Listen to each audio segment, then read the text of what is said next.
The American Revolution ushered in a bold new system of government, one that depended on an informed and educated citizenry. Once the privilege of the elite, literacy and learning suddenly became essential for ordinary Americans. But who would build the institutions to educate the public, and what should they teach? Who had the authority to produce new knowledge, and how could its accuracy be trusted? From the creation of the Library of Congress to proposals for a national university and the founding of the Smithsonian Institution, early Americans wrestled with who should control the creation and dissemination of knowledge. These debates shaped the nation's intellectual foundations, and they echo powerfully today, as modern society once again struggles to assess credibility, expertise, and trust amid an overwhelming chorus of voices. Hello, I'm Dr. Lynn Price Robbins, and welcome to Revolutions in Retrospect, where we explore the histories of the revolutions that remade the Atlantic world. Today I'm joined by historian George Oberle, author of the new book, Creating an Informed Citizenry, Knowledge and Democracy in the Early American Republic. Hey George, welcome to the show. Hi Lynn, it's so great to see you. I'm so excited to have you here. I have known you since you wrote this as a semester paper in a PhD program in Mason, went to school together. So I'm really, really excited. Congratulations on your book being published. I'm sure you feel like it's finally, because it's been so long. So a little overview of your book. Okay, so I remember a big thing you used to talk about in grad school was what is knowledge, who determines knowledge, just really sort of deep questions. And your book is about creating knowledge in the early republic. So to start off with, what was the status of education when the republic was founded? So where do you start your book, and what was the status of education at that time? Yeah, sure. It's a great question. The way that we think about education, we think about the schoolhouses that we all went to, or most of us went to, the way that we developed through the K-12 system. Well, that wasn't really widespread in any way, certainly not following the revolution. However, there was a large amount of literacy, a large number of people were literate, especially among white men. If you look at some of the scholarship, like in New England, there was a particularly high literacy. Some argue 90% for white men, and women, the range, even women who often didn't get the same kind of background, still between 65 and 90% in New England. And as you go to other areas of what became the United States, you would see declining numbers of that, but still very high, much higher than Europe. And this literacy has really been studied by a lot of different folks. And a lot of different folks have also studied the education systems. I really have learned a lot from people like Johann Neem, who wrote a really good book on democracy schools, which kind of showed that the way schools developed in the early republic is they were very localized.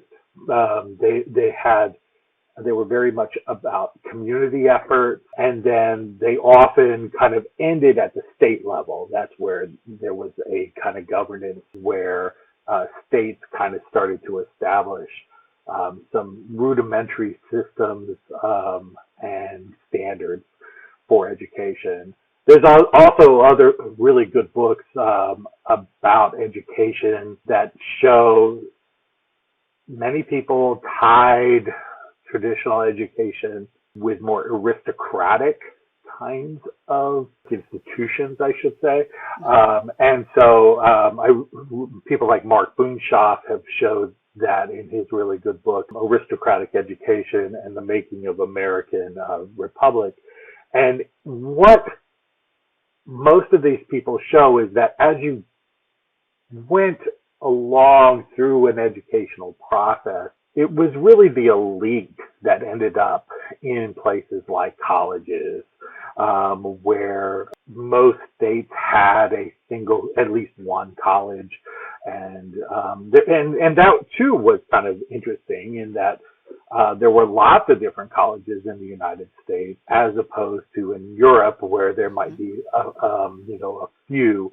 And but like in Europe, these were institutions for the elite. What I became more interested in was what happens after college, right? How does one, if you have a republic, all these people are talking about the importance of having an informed and educated citizenry. What do you do? How do you make sure that people continue to learn? And so one of the things that was interesting as I started to explore these things, I noticed that they were forming, lots of groups of people were forming different kinds of institutions, whether they be libraries. Sometimes they formed different kinds of learned societies, or they tried to mimic some elite mimic societies. And these were ways that they can continue to learn and go through self-improving kinds of exercises.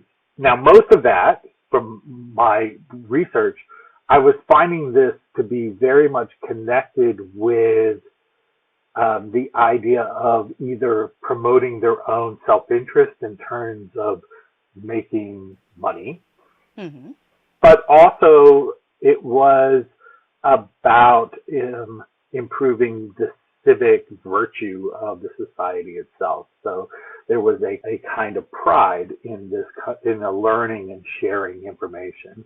So that's what I kind of saw, and that's where we start. We start with this thing that education was really mostly for the elite, but there were lots of people who wanted to have access to knowledge, and they believed they had something to say and to contribute. Fantastic. So I know we're going to talk in more detail about this a little later, but when you say education, you mentioned being literate, but what else does that include? Does that include science, math, history? And is it the same for men as it is for women? So up until women, I'm assuming, did not go to college. They may have gone to finishing schools, but what is considered education? Yeah, so early on, education is really, for most, is about a kind of a training of the mind. And there's a set of curriculum that people follow where they read classics. They are introduced to certain kinds of models where they are asked to engage in classical history and understand, be able to rather communicate through rhetoric and lessons of rhetoric to share their knowledge in an oral fashion. And the most advanced might start to explore rudimentary sciences and what we now would call sciences. But to be honest, in the United States, although some would get their degrees here, most of the time, if they wanted to be, say, a medical doctor or have other kinds of advanced training, they would have to go to Europe. A lot of our leading medical minds would go to places like Edinburgh and Edinburgh, maybe Geneva. So those kinds of universities, as well as the English universities. Another important part was this focus on what some would call an ornamental kind of education. And this ornamental education would be not just how to think, but what kinds of ways do you present yourself? And you might be taught dancing, you might be taught certain kinds of ways of engaging in social situations. And for women, it was very important to also have a strong sense of promoting moral values and virtue, and to promote literacy to future children. And that was really critical for women to be a part of this kind of growth. But most of the time, men did not see women as being active participants in the production of new knowledge. They saw them more as maybe information consumers, if that makes sense. Mm-hmm. And then also helping the next generation be prepared. Right. And so your book is called about informed citizenry, but at this time were women considered citizens, or was voting part of what created a citizen, or who are we even including in citizenship? And I want to point out that your book goes between 17, the creation of the nation, until what, the 1830s. So Yeah. it's a span where things are changing. So, in that time span, who's a citizen? Yeah, that's a really good question. For the most part, a citizen is very much defined by your status as a participant through the franchise and also through the active engagement in the public sphere. And so how are you producing and making sure that the republic is advancing, and how is progress kind of being looked at through your own life and your own participation. And so I really think that most of the people who were debating these issues did not think of women as citizens, as an active and engaged citizenry, but at the same time, women were participating in a lot of these different institutions. Women were actively engaged in going to libraries. They were actively engaged in going to lyceums, and in some cases, they were presenting at some of those places. So they are a part of that. But a lot of what my book focuses on is the creation of a national institution where they're often ignored, pushed aside. In the case, this didn't make the book, but I explored the Library of Congress as one of the examples of a knowledge institution. And women were often users of the Library of Congress, which was in D.C., and it was not what it is today. It was literally the library for Congress. But it was taking on a kind of early example, it was starting to become what it is now, which is a national library. And women were often using these spaces, and men were looking askance at them and saying that they're just here looking at the pretty pictures in books by Audubon and others. And they're taking up valuable real estate, and they're using stuff that I want to see. And so they sometimes were pushed aside. Right. All of these national institution discussions. Although, Rush, we'll talk about Rush later, I'm sure, but Rush kind of has a plan to include women in a form of education, and specifically for higher education. But when Rush is thinking about a national university, and some of the things that he's calling for, he's not thinking about women at all, because in his mind, the national university that we're going to discuss was really more about the idea of establishing a leadership class. And I don't think any of these people imagined women as leaders of the new republic, leaders in terms of the political class. Right. And I imagine it's just white men as well, that's. Absolutely. Yeah. Yeah.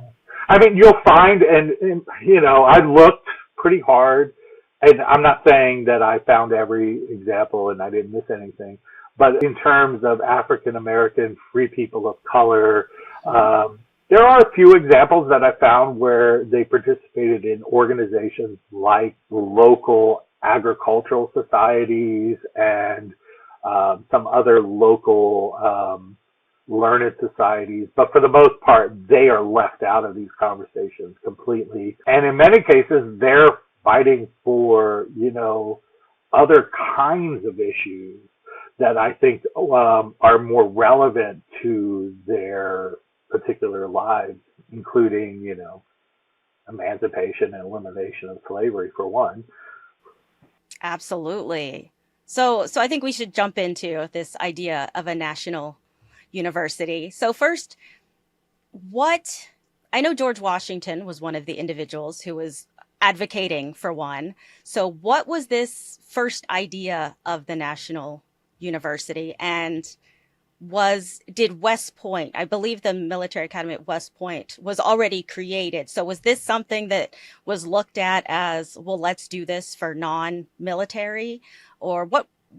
Tell us just about the idea of a national university cropping up. Yeah, so the national university came pretty early. So there are some people who claim it goes back to the Revolutionary War period, but the first real call that I see is by this guy named Nestor, who he went by a pseudonym Nestor, and he published an article in one of the Philadelphia papers, and that was reprinted, like all of his life, which is what they did.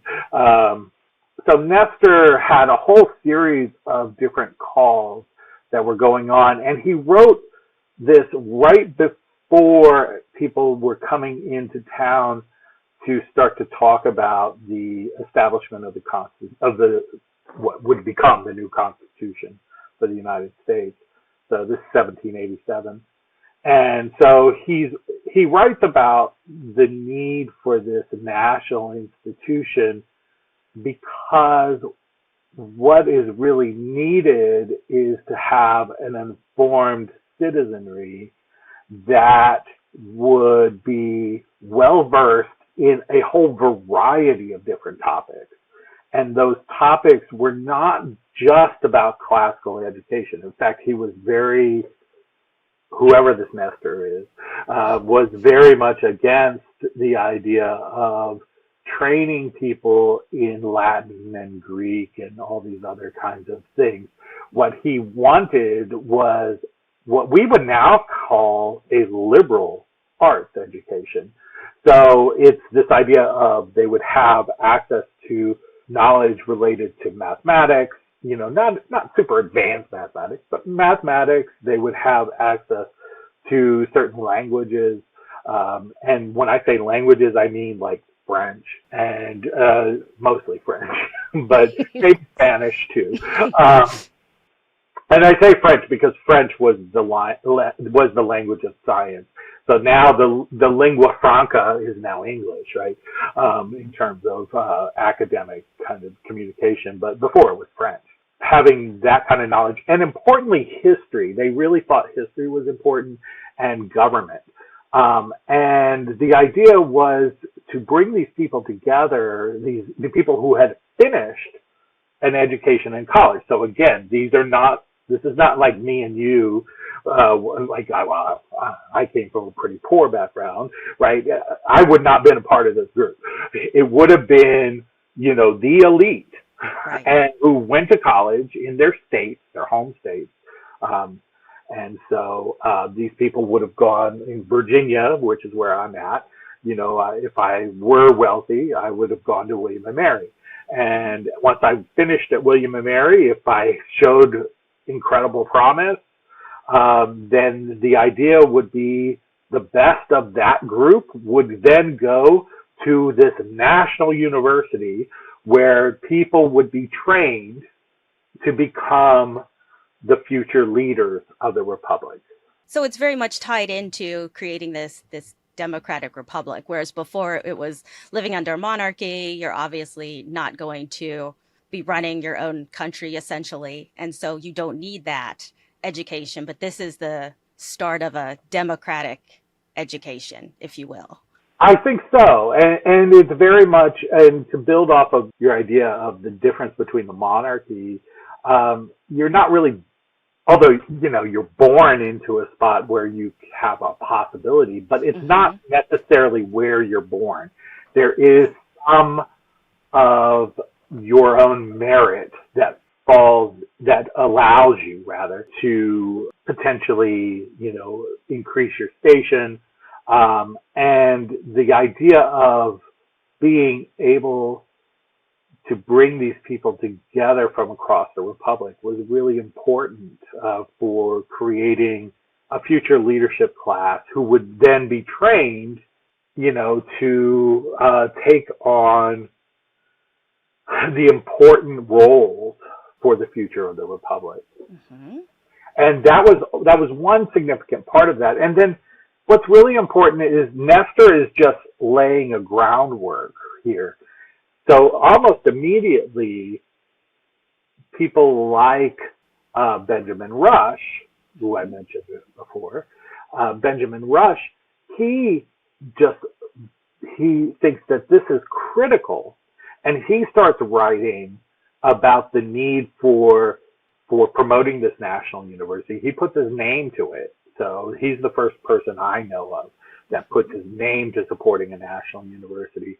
And he talked about the importance of taking on these roles and to emulate what some other countries have been doing, where they send their best men, always men, to other countries to kind of learn from them and then to bring that stuff back, that information back, and then to make sure that is disseminated amongst the group. Benjamin Rush just loves this idea, and then his really interesting phraseology that he talks about is the need for turning these people into Republican machines.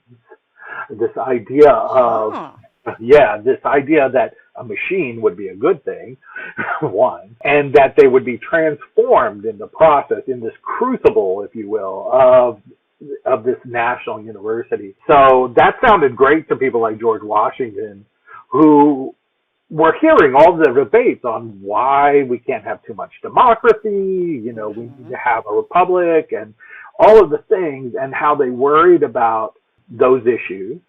And he was particularly concerned with the idea that our diverse set of people from all these different states would break down into different factions based on their geographic regions.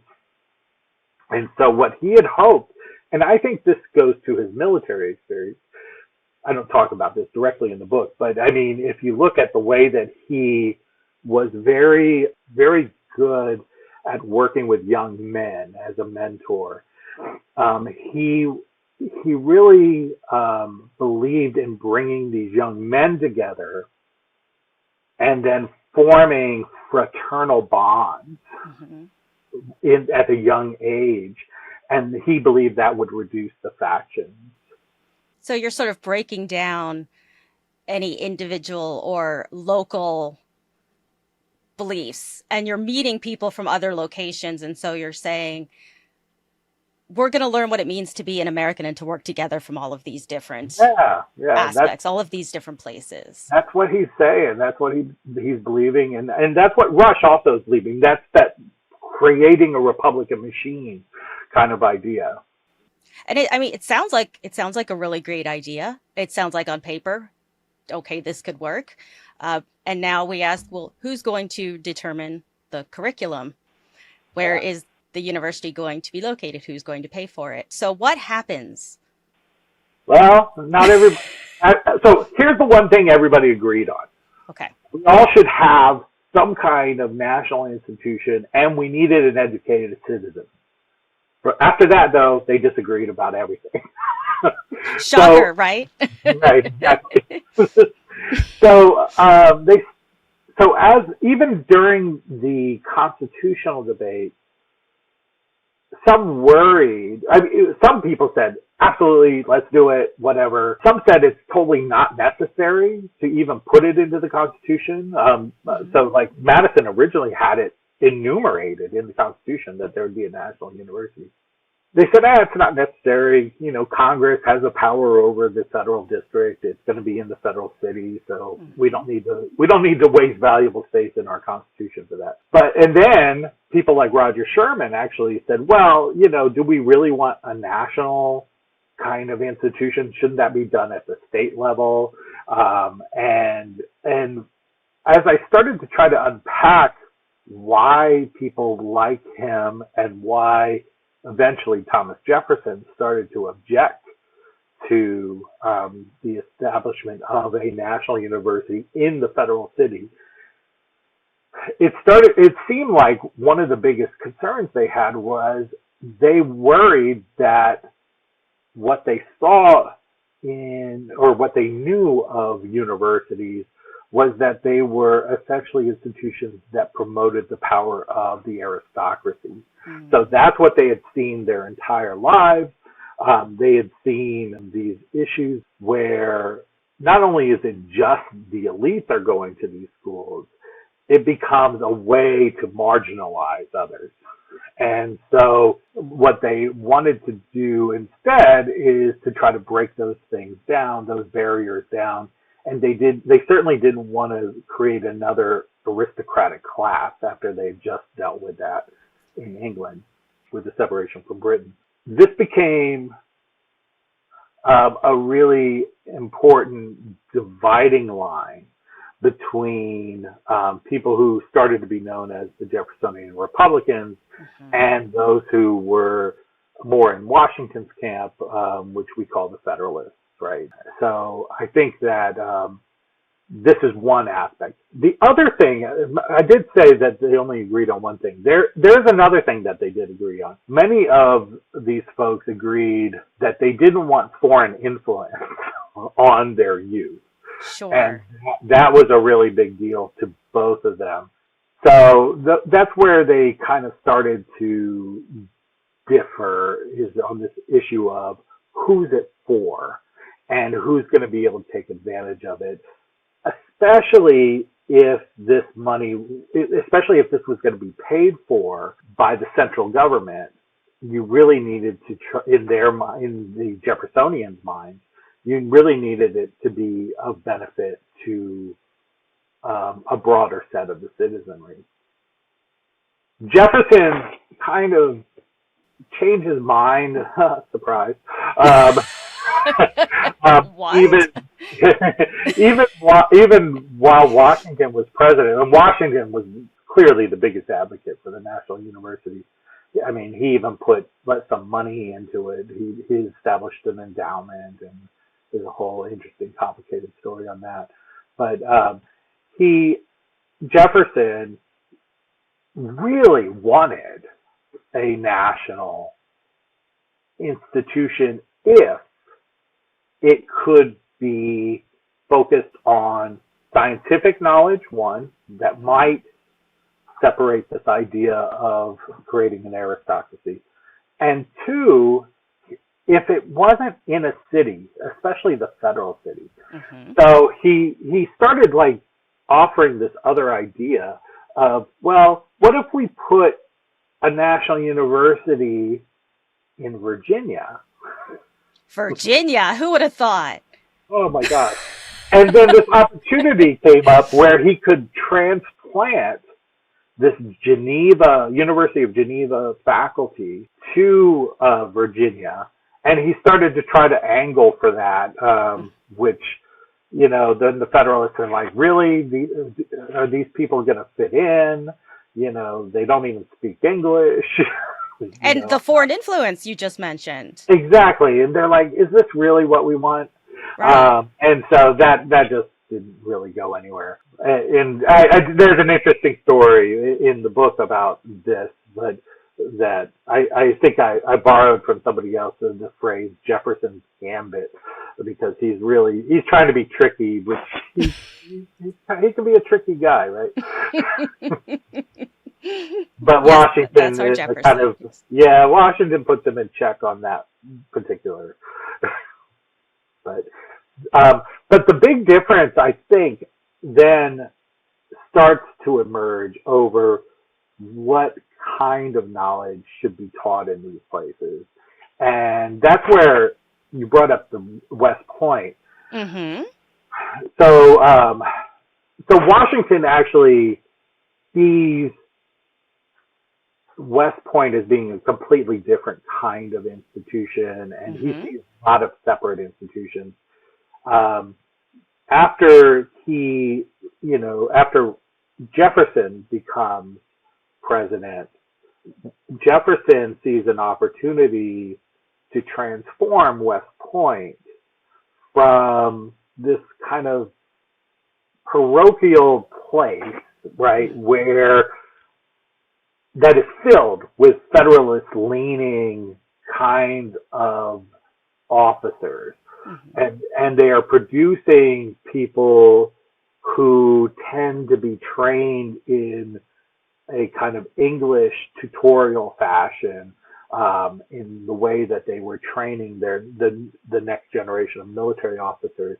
And he believed that they needed a radical transformation, both in the curriculum as well as in who was going to be leading the Republic, at least in terms of the Army. And so he finds somebody who will start to transform West Point from being kind of a nothing institution, frankly, to what it became, which is the leading engineering school that every school in the United States wanted to emulate by the mid antebellum period. I mean, it's clearly the elite of the elite in terms of engineering and science. And so they do that because they want a transformation in what is being taught and specifically what these new officers needed to have in terms of a knowledge base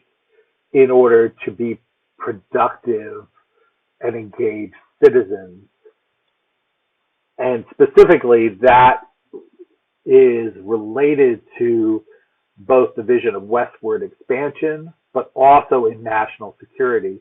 And they very much emulated the system that the French were designing, especially under Napoleon. And they wanted to have a trained set of officers who were experts on trigonometry and other kinds of mapping kinds of skills and engineering skills that allowed them to be effective explorers. They could map the western expanses. They could identify particular natural history materials that would end up being valuable for the new country to exploit. And they needed them also for security, obviously. And so obviously, and related to security, in some cases, outright conquering of indigenous peoples. Right. So at its foundation, the argument is who is going to lead this country going forward and what type of person and what type of knowledge should they have. So while we have this big debate going on, what's going on with everyday Americans? We have more things are being published, more books are being published, more magazines, these knowledge institutions you mentioned. What is going on the other side of education? The everyday people who are trying to improve themselves without an institution, or I should say a university. Yeah. So they're fascinated by a lot of the things that are going on, and a lot of the ways that they're getting their information is through the incredible increase in different kinds of published content, specifically periodical published content.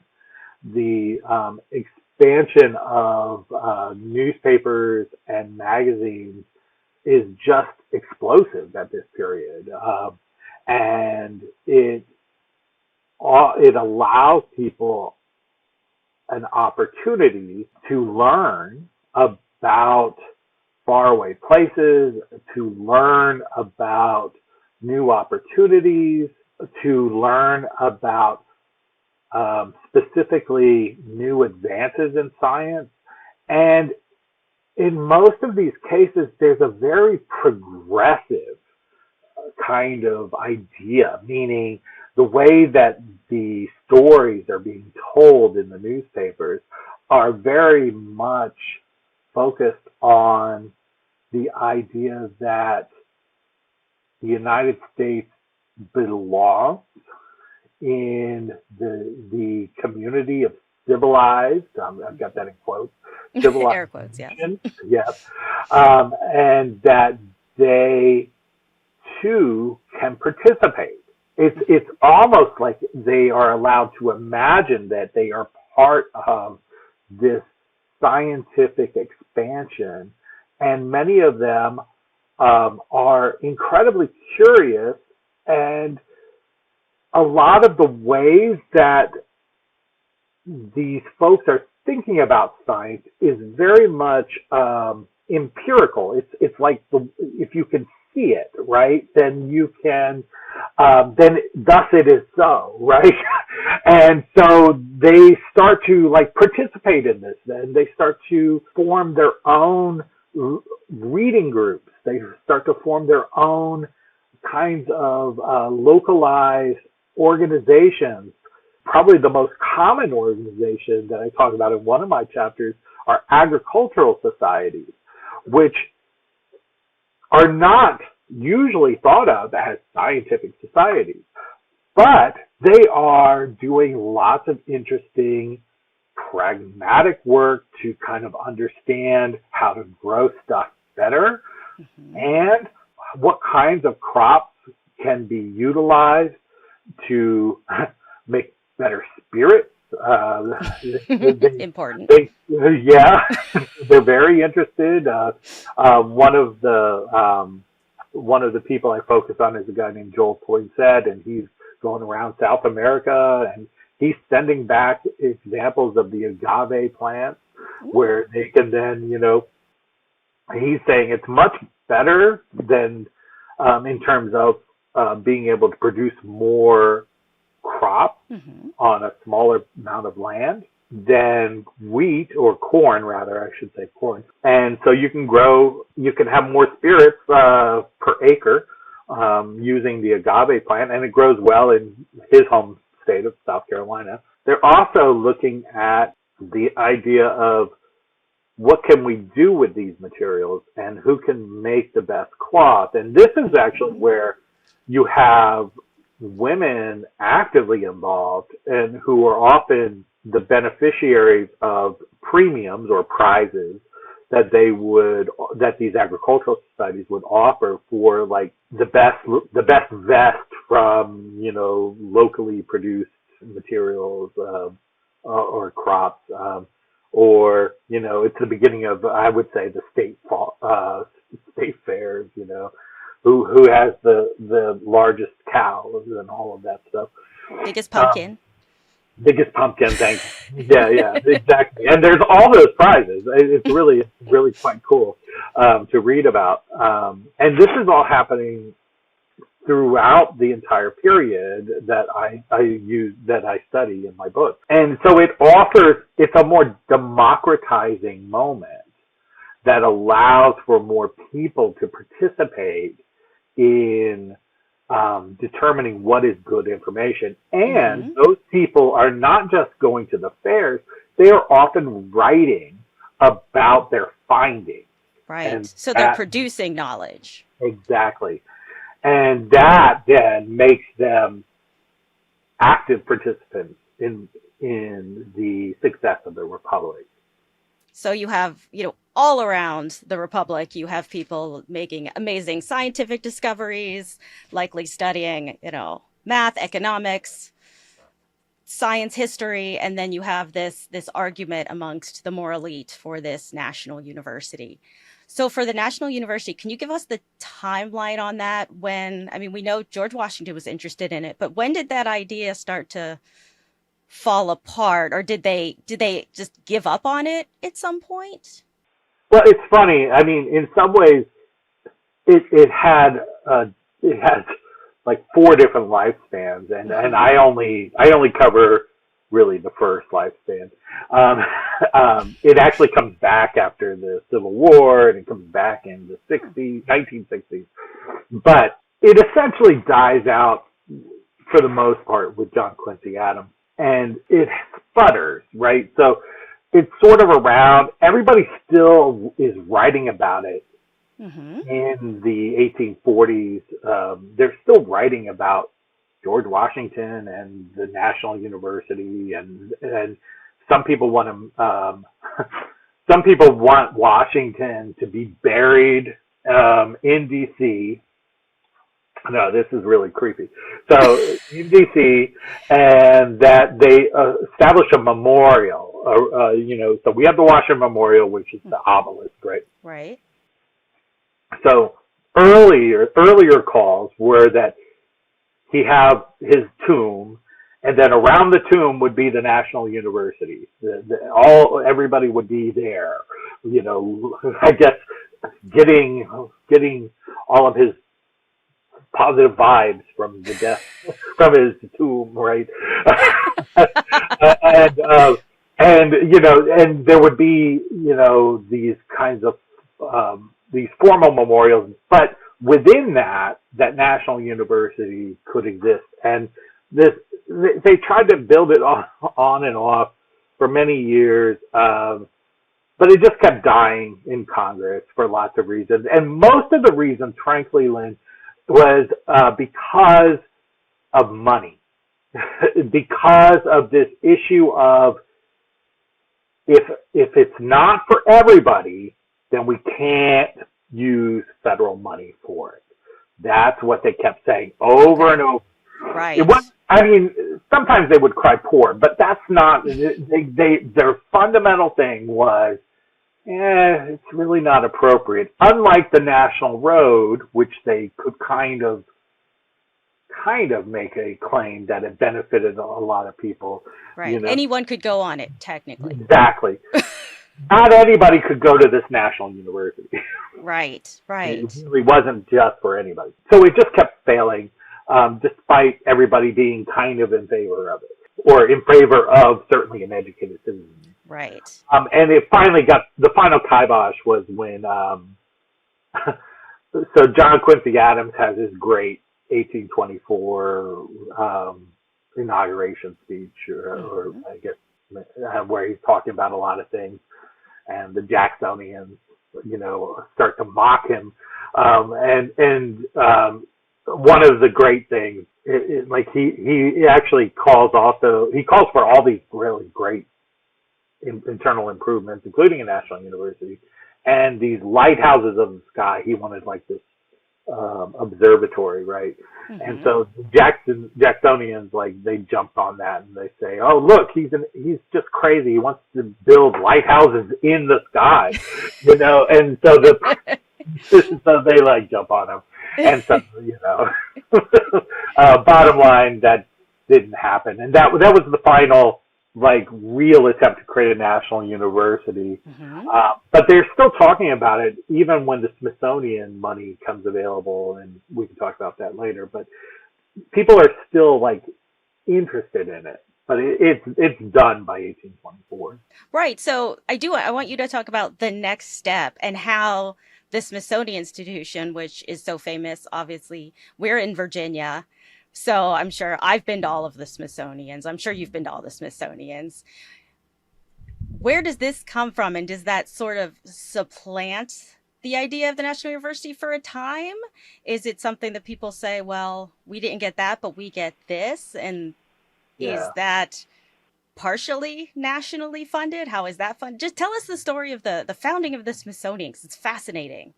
Yeah, so I found it fascinating. I'm not the first to kind of connect the Smithsonian with the National University. What I saw was that the arguments were still the same. The arguments about what this institution could be. And the way that it started was, it was just kind of dumb luck in some ways that, Smithson, who was the scientist, he was the illegitimate son of some, lord, in England. He left a provision, obscure provision, that if none of his relatives were alive, then the money that from his estate would be used to found a institution to increase knowledge in Washington, D.C. in the United States, essentially. And I'm paraphrasing. What that really does is it frees us up from this issue of the money. Now we're not talking about taxpayer money. We're talking about money that was designed specifically to promote the increase of knowledge. And it was designed, it had to be done in the federal city. So one of the things that you'll see when you read the book is that, you know, there were lots of different schemes, even like for the military academy, which was one of many different schemes. Some people were saying, well, we shouldn't have one institution. Let's have them in all these different places, right? And so in this case, it has to be in the nation's capital. It has to, and it's not federally funded. You think this is a slam dunk, right? Right. It's easy, right? Clear. They finally can establish their national university. Right. Well, no. They still fight over what is going to be the purpose. Do we really want some institution that is just going to be about passively or giving knowledge to a few people, or do we want some institution that is going to construct knowledge? Do we want some institution that will be like a national library that gathers all the knowledge of the world and puts it into books and into huge collections? Do we want a national agricultural institution? Do we want a national learned society? Because learned societies are, at this time, the main institutions that are producing knowledge and publishing it. So they're fighting about the same thing, and it takes a decade for them to figure out how to actually, what to do with this Smithson bequest. And ultimately what they do in terms of the legislation, Lynn, is they compromise. They give a little bit for everybody. And I like that idea. It's very foreign, but I like it. It is interesting. Now, as it turns out, the people that they put into place to lead it, they had a different vision for how to implement it. But in this case, the debates were all public. There was lots of feedback that was sent in. So that also made it sort of democratizing, right? We're getting feedback from lots of different people, including some regular citizens who would articulate what they wanted done with the money. And sometimes they did this in the newspapers. Sometimes they sent letters in to their representatives. But ultimately, a kind of compromise where it should be both. It should be a national library. It should do create new knowledge through scientific research. It should also be a national kind of university of some sort, or at least have an educational mission. And so they really wanted it to be this conglomerate, including like even lyceums. So having lecturers, public lectures. So that's how they kind of envisioned it. So was the Smithsonian sort of the culmination of the democratized version of education that we were seeing from everyday Americans, or was it more closer to what the National University for more elites? Because it seems like it's a creation and consumption institution, or is it more of just a creation institution where it's putting out the knowledge and we're just supposed to consume it? Yeah. So it became more of the latter. Okay. And it was interesting how it happened because in many ways, some of these leaders of scientific knowledge, especially like Joseph Henry, these people were very concerned about the participation of so many untrained people, especially amateurs, amateur scientists, who would often make mistakes in their interpretations of different things that they observed. Okay. And so they worried that we had too many charlatans out. Well, they worried about two things. One, They worried about people who were ill-informed. That's one part. They worried even more about charlatans, people who were purposely misusing scientific information for their own personal and political gain. What people like Joseph Henry wanted was to create a more systematic scientific review institution that was about producing authentic, good information that we could count on. And that's what they hoped the Smithsonian would become. And that's, and why am I talking about this guy? Well, he was named the first secretary of the Smithsonian. And as the leader of the Smithsonian, that's the direction he took it. And although this may sound like an anti-democratic move, which it was, there was some positives to it. First off, we both agree the idea of the compromise sounds great, right? Right. And it is good. But on the flip side, if you actually tried to do all of those things, you probably would have spent all the money, like in the first couple of years. Right. Right. Yeah. So Henry's like, well, we need to be. He was kind of a penny pincher, right? He was like, no, let's be really cautious with this money. And that probably was a positive. And he also saw a whole lot of really bad science going on that he wanted to put the kibosh on. Specifically, this idea where there were a lot of these folks in the agricultural scientific institutions who were experimenting with various different things. One was, my favorite one, was they would try to electrify the earth, right? And they were electrifying, where they had just planted seeds, and they were saying this was promoting growth of new crops. Okay. And it just wasn't true. Oh, shucks. I mean, it would have been great. But they were concerned about those, and they were concerned about people. Another one of my favorites is this guy named Sims, who was going around talking about how the earth was hollow, and, there was a whole set of areas that if you just went up to the North Pole and you found the right entry, you could descend into the earth and start to exploit both the resources that were there, but also the people because there were the people in Middle Earth. Yeah, the people in Middle Earth that were living there, they could also be exploited. Nice. All right. So anyway, there was a whole thing, and he was trying to get people to help him, have a journey there, and there's some good scholarship on this by some others but they're just going around and they're just not, they're just wrong. Wrong. Right. It reminds me, I don't want to make fun of people's beliefs, but it reminds me of our current flat earther types, and they're just so misguided. Right. And so so people like Henry are saying, we have to stop this. We have to, otherwise, if we don't, this is going to be a severe problem for us in terms of our the way that we think of science.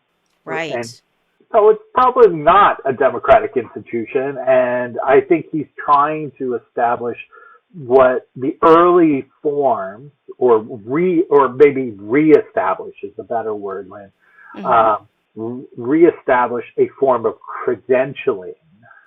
Okay. And so going back to the idea of colleges being these places where, as I think Christopher Grasso calls, a speaking aristocracy, right? The idea that they were the place where the elite learned to be the leadership. They became trained to engage in the public sphere. Henry's imagining something similar, but with scientific credentials. Right. Perhaps a form of it's like peer review. It is the beginning before peer review. Yeah, exactly. Yeah. So there has been some scholarship, like in the National University, where people are saying, "Oh, this is the beginning of the modern research institutions, and the calls for that. That happens at Johns Hopkins, right? Mm-hmm. So it's not, but it's the beginnings of that, I think. And I think that you really see this concern and this desire to have a, not the modern peer review system, but a form of kind of making sure that this is good scholarship. Right. So this is all so fascinating, and we're running low on time, and I just want everybody to read your book. But the last few things you were saying, I'm sure everyone who is listening to you is having these flashbacks or flash forwards to today when you're talking about anyone can create knowledge and anyone can put anything out there, and they could be a charlatan or they can be an expert. So have you thought about just personally how all of these arguments relate to today's technology and the internet, where anyone could just have a podcast, anyone could publish their own book, anyone could claim to be anything?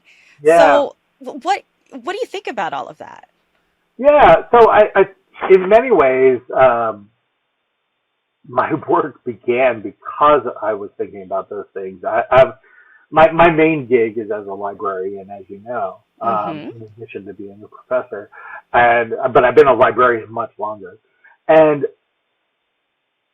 as I was working through some of these issues and seeing the proliferation of information that is available to people, and then thinking about the kinds of dilemmas that people, I imagine the Federalists would have been seeing, how their whole information world is changing. Like they're having a whole epistemological revolution that's happening, that is happening amidst a political revolution, amidst a market revolution, but certainly consumer revolution, amidst the various different kinds of experiences that are going on, where more people are producing information because it's easier to get a printing press. It's easier to produce lots of information. They're really freaking out. And I would think so. Yeah. yeah, and I mean, one of my favorite stories in that is in terms of Charles Wilson Peel and the establishment of his trying to establish a national museum, and they were all aghast that this kind of regular guy was being seen as this person of expertise. And so in the end, I would say one of the things that people have been talking about since the advent of the printing press Mm-hmm. is there was just this incredible proliferation of new information. Scholars like Ann Blair have identified the ways that some different groups have tried to adjust with this in different time periods. So in the early modern period, what their solution was to establish reference books, encyclopedias. That way, all that mass of information could be synthesized into usable bytes, and thus control, in her words, the issue of too much to know, right?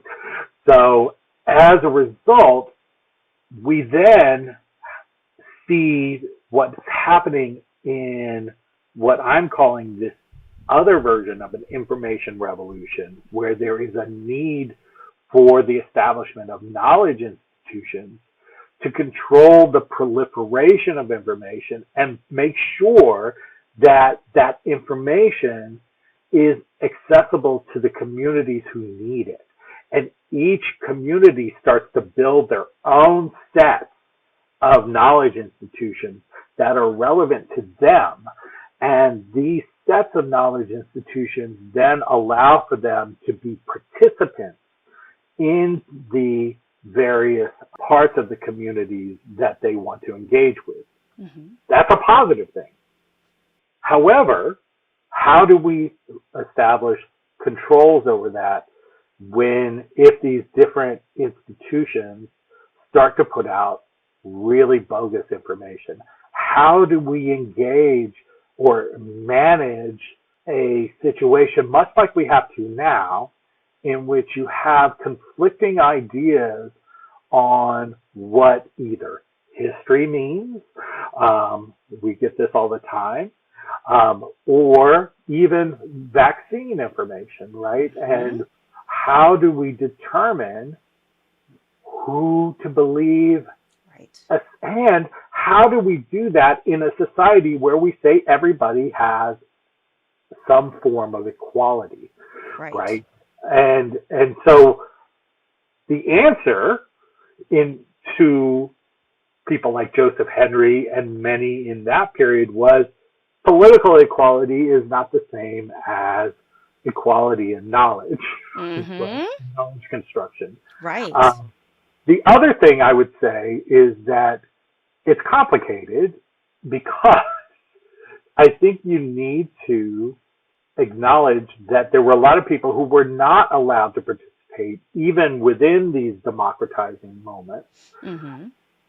I think one of the things that would be really useful, though, is the idea that people think of their experiences in creating and disseminating knowledge as being useful to people beyond themselves, Right. and to have a kind of stake in the society at large.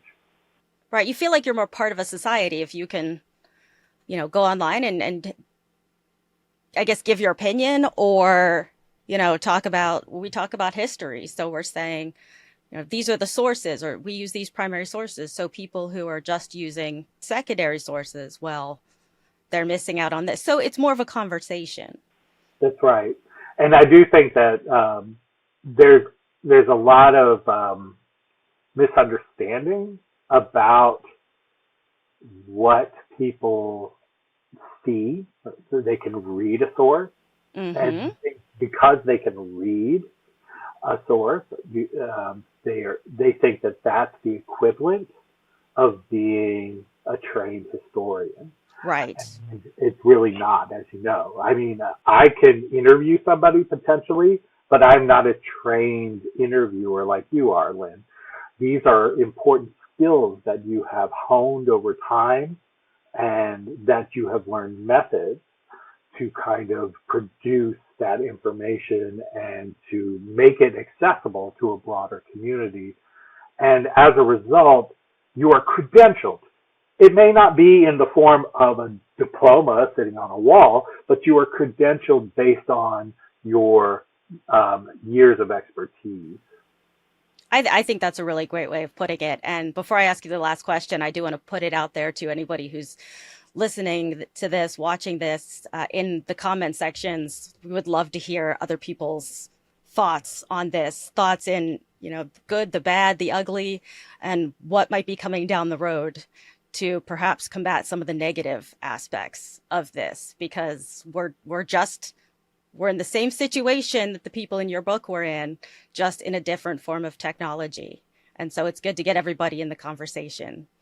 So thank you so much for that, George. And the last question I want to ask, because of course this show is about the Atlantic Revolution. So it's not just about the new United States. It's more about how it's impacting, the Atlantic world and globally. So how does your work fit into the broader revolutions in the Atlantic world?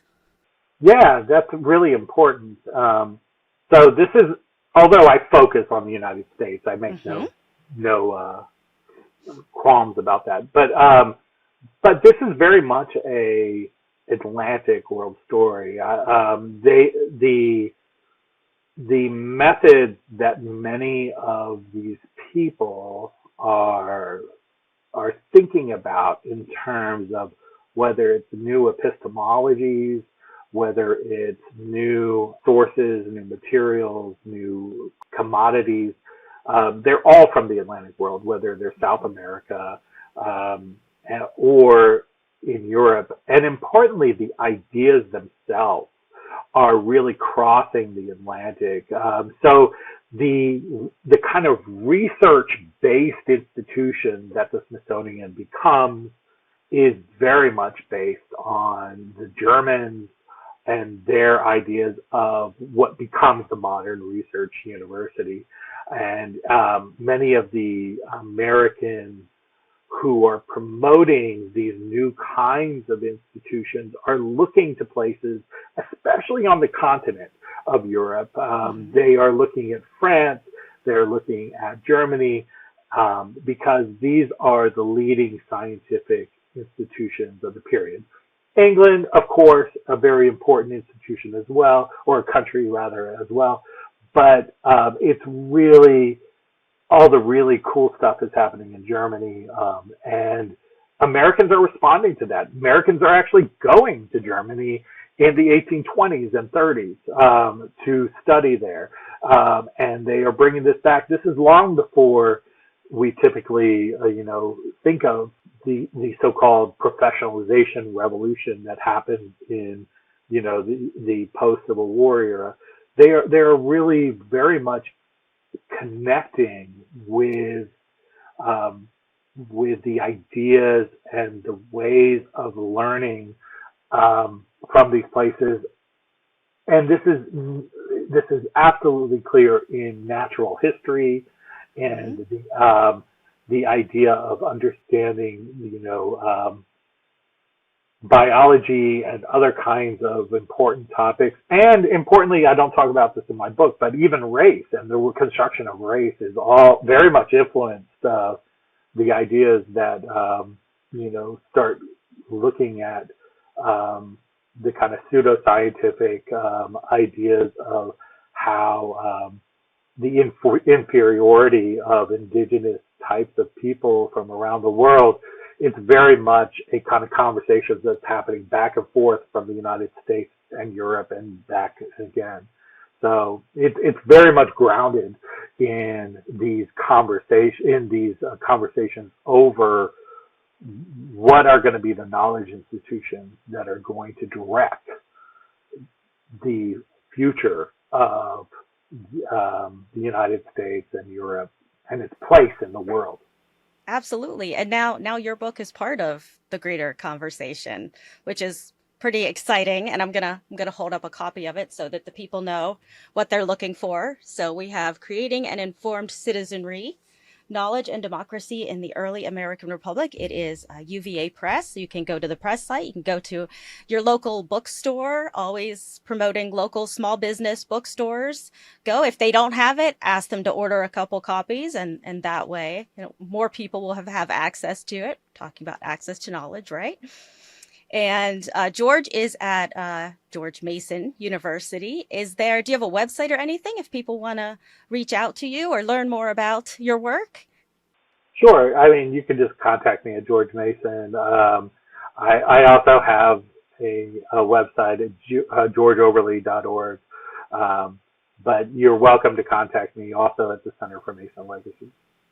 Fantastic. We'll put all those in the show notes so people can just skim down, have all the clips, and also a link to purchase George's new book. Thank you so much for being here with us today.